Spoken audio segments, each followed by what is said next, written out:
Hey, I'm Steven Silas from New York Magazine. We're here with Joshua Allen Harris, street artist whose inflatable sculptures have created a buzz both locally and international.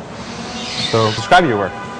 Well, I guess it's inflatable street art, sort of a sculpture that works on the street, that inflates with subway air, exhaust air. What are the materials that you use to create one of these sculptures? Basically just shopping bags, trash bags. You know, part of the magic of it is that it looks like trash on the street and then it becomes animated and comes to life. So I wanted to kind of stay within that material. What was the first piece that you placed on the street?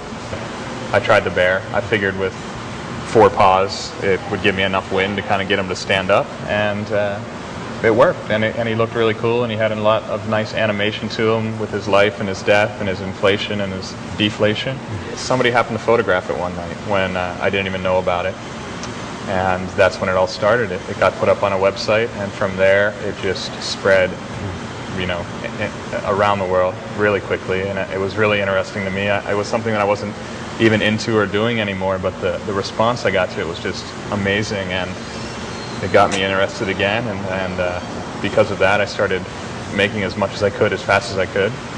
This is a prototype that I'm working on. It's quite animated compared to some of the other pieces that you have. That's the part that's exciting, you know. There's nothing that I can do about that. You know, the city decides how it's going to animate the sculpture. Yeah. How do you know if the wind pressure is strong enough to hold one of your pieces out? A lot has to do with longevity. A lot of the subway trains move so quick and they're short, so I don't get enough air to kind of keep the sculpture alive. What's the largest size that you ever did from this grade?